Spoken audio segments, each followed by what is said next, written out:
The 12-second dream, how the Wright brothers took flight. Long ago, before planes zoomed through the sky, people could only dream of flying.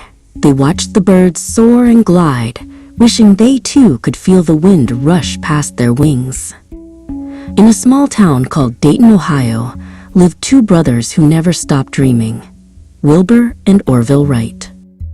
Their love for flight started with a simple, silly toy, a small helicopter made of cork, bamboo, and rubber bands given to them by their father. It only fluttered for a moment, but that small, spinning top planted a big idea in their young minds. As they grew up, Wilbur and Orville opened a bicycle shop. Pedaling a bicycle taught them about balance, speed, and how to steer. They fixed broken wheels and fine-tuned gears, but their minds were always drifting to a bigger machine, one that could carry a person into the clouds. They studied everything. The way eagles tip their feathers to turn, the designs of old gliders, and all the problems previous inventors had failed to solve. The biggest problem wasn't lift, getting up. It was control, staying up and turning. Birds twist their wings for balance, Orville suddenly exclaimed. He demonstrated with a cardboard box, twisting the ends of the empty package. Wilbur watched, and an idea sparked. What if they could twist the wings of their machine to steer it, like a cyclist leaning into a turn? They called it wing warping. To test their theories, they needed strong, steady wind and soft sand for landings. They packed their bags and traveled far from Ohio to the isolated, windy beaches of Kill Devil Hills, North Carolina.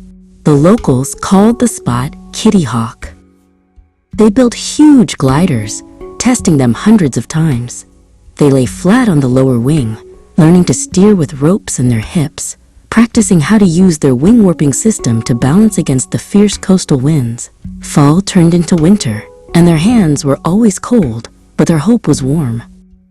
Finally, they added a small engine and propellers. It was their flyer, a machine made of spruce wood, muslin fabric, and a whole lot of courage. After a few failed starts, December 17th, 1903, dawned cold and bright. Wilbur watched as Orville lay down on the lower wing.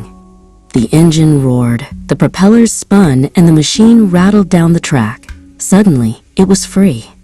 It lifted into the air. The flyer traveled only 120 feet, shorter than 4 school buses end to end, and it only lasted 12 seconds. But in those 12 seconds, they had changed the world forever. From a simple toy and a bicycle shop, two brothers proved that with persistence, careful planning, and a little twist of the wing, the sky was no longer just for the birds.